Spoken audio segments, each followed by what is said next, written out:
HILT పాలసీపై BJP దూకుడు పెంచింది. తాజాగా గవర్నర్ కూడా కలిసిన ప్రతినిధి బృందం మనతో పాటు ఉన్నారు. ఏలేటి మహేశ్వర్ రెడ్డి ఉన్నారు. అన్న, హిల్ట్ పాలసీ గురించి మొదటి నుంచి కొట్లాడుతున్నారు. ఇప్పుడు గవర్నర్ కూడా కలిశారు. ఏమన్నారు, ఏం చెప్తున్నారు?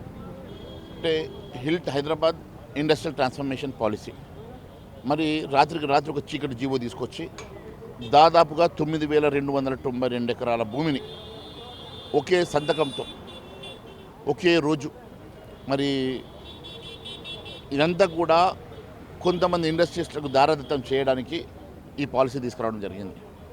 అంటే గతంలో సబ్సిడీ ధరలకి కొన్ని లీజ్ హోల్డ్ మీద కొన్ని సబ్సిడీ ధరలకి మరి గత 50 సంవత్సరాల కింద రాష్ట్ర ప్రభుత్వం ఇండస్ట్రియల్ ప్రమోషన్ కోసం ఇచ్చినటువంటి ఈ భూముల్ని ఈరోజు ఇండస్ట్రీస్ సిక్ అయిపోయినాయి.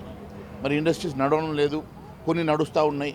మరి వీళ్ళు ఇప్పుడు కేవలం పొల్యూషన్ పేరు మీద వీటన్నింటినీ కూడా రీలొకేట్ చేయమని చెప్పారు. ఇప్పటి వరకు రీలొకేషన్ ఎక్కడికి చేయాలనేది, మరి ఇండస్ట్రియల్ జోన్ ఎక్కడ పెట్టాలని, రీలొకేట్ ఎక్కడికి చేశారని ఎక్కడ కూడా మెన్షన్ చేయలేదు. మరి దానికోసము మరి ఎన్విరాన్మెంటల్ స్టడీ జరగలేదు. కేవలం రాత్రికి రాత్రి వాళ్లకు కేవలం SRO రేట్ మీద 30% ఎవరు కడితే వారిని మేము ఫ్రీ హోల్డ్ ఇచ్చేస్తామని చెప్పేసి ఒక జీవో తీసుకొచ్చారు. నేను అడుగుతూ ఉన్నాను, ఈ రాష్ట్రంలో ఒకవైపు 150 కోట్ల రూపాయలకు ఎకరం పలుకుతున్నటువంటి ఔటర్ రింగ్ రోడ్ పరిధి లోపల భూములు కేవలం 50 లక్షల రూపాయలతోటి వారికి ఫ్రీ హోల్డ్ ఇచ్చి కన్వర్షన్ ఇచ్చి మల్టీ జోన్గా కన్వర్ట్ చేస్తూ ఉన్నారు. ఇప్పుడు కన్జర్వేషన్ జోన్లో ఎంతోమంది రైతుల భూములు ఉన్నాయి, అవి మాత్రం చేయరంట.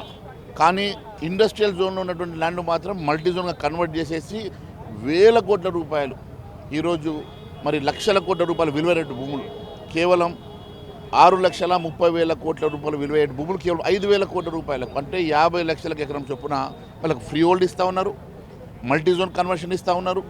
మరి వారికి అన్ని రకాల సదుపాయాలు ఇచ్చేసి సింగిల్ విండో ప్రకారం వారికి అన్ని రకాల సదుపాయాలు కల్పిస్తూ ఉన్నటువంటి ఈ ప్రభుత్వంకి ఆ ఇండస్ట్రియలిస్ట్ మీద ఎందుకు అంత ప్రేమ ఉన్నది?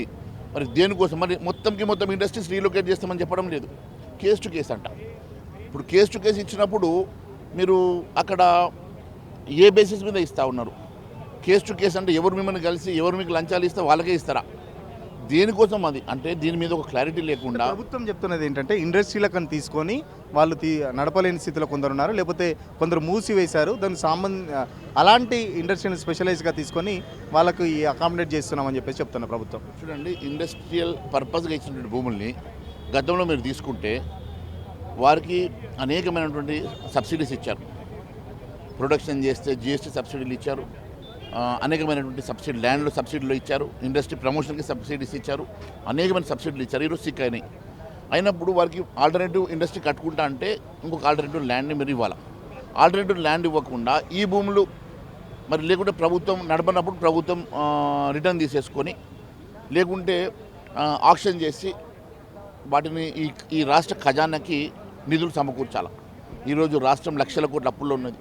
మరి ఈరోజు లక్షల కోట్ల విలువైనటువంటి భూములు అదే ఇండస్ట్రీస్కి దారాదత్తం చేసుకుని నువ్వు మల్టీ జోన్ కట్టుకో, నువ్వు దీన్ని రియల్ ఎస్టేట్ దందా చేసుకో, నువ్వు రియల్ ఎస్టేట్ వ్యాపారం చేసుకో అని అంటే ఈరోజు నువ్వు రియల్ ఎస్టేట్ వ్యాపారం చేయడానికి ఆ భూములు కన్వర్ట్ చేస్తే మరి అక్కడ ఇంతకుముందు ఉన్నటువంటి ఇండస్ట్రీస్లో పనిచేసినటువంటి వర్కర్సు, మరి గతంలో మనం ఇండస్ట్రీ డెవలప్మెంట్ కోసం ఈ రాష్ట్ర అభివృద్ధికి దేశ అభివృద్ధి కోసం మనం ఇచ్చినటువంటి ఇండస్ట్రీస్ని మీరు ఈరోజు కిల్ చేసేసి ప్రతి ఒక్కరు ఇప్పుడు ఈ రేట్లకు వస్తుంటే ఇండస్ట్రీ ఎందుకు నడుపుతాడు? అందరు కన్వర్షన్ చేసేసుకుంటారు. అందరు కన్వర్షన్ చేసి ఇండస్ట్రీస్ ఎక్కడ పోవాలి?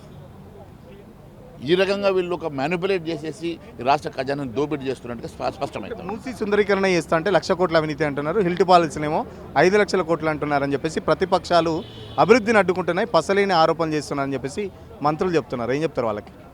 నేను మంత్రులకి మొన్న ఛాలెంజ్ చేసిన.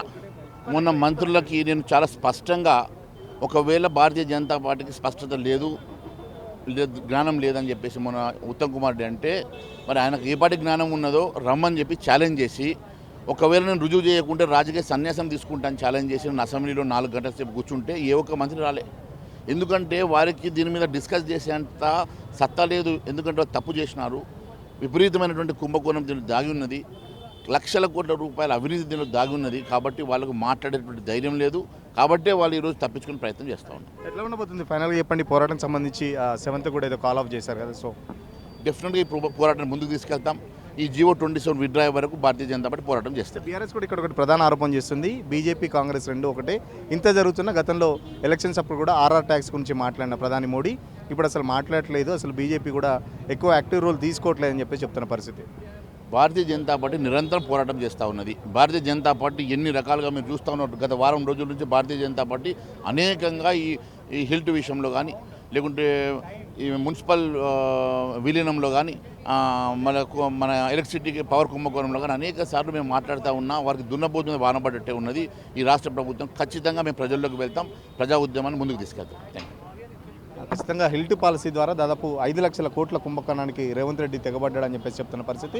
ఖచ్చితంగా హిల్ట్ పాలసీ ప్రభుత్వం వెనక్కి తగ్గే వరకు బీజేపీ పోరాటం ఆగదని చెప్పేసి ఈ నెల 7వ తారీఖు కూడా ఇందిరా పార్క్లో పెద్ద ఎత్తున దీక్ష కూడా దీనికి సంబంధించి దీక్ష కూడా చేపట్టినట్టు చెప్తున్న పరిస్థితి. మరి పక్కన హిల్ట్ పాలసీ ఒక పక్కన జిహెచ్ఎంసీలో విలీన గ్రామాలు, విలీన పంచాయతీలు కూడా, మున్సిపాలిటీలు కూడా విలీనం చేయడం పట్ల కూడా బీజేపీ పార్టీ చాలా తీవ్రంగా వ్యతిరేకిస్తుంది. సో త్వరితగతిన ఒక పెద్ద ఎత్తున కార్యాచరణ కూడా బీజేపీ ఆధ్వర్యంలో కార్యాచరణ ప్రకటిస్తామని చెప్పేసి ఎల్లటి మహేశ్వర రెడ్డి చెప్తున్న పరిస్థితి. వీడియో జర్నలిస్ట్ సతీష్తో సురేష్, తొలి వెలుగు కోసం. అసలైన తొలి వెలుగు. ఫాలో వాట్సాప్ @తొలి వెలుగు అఫీషియల్.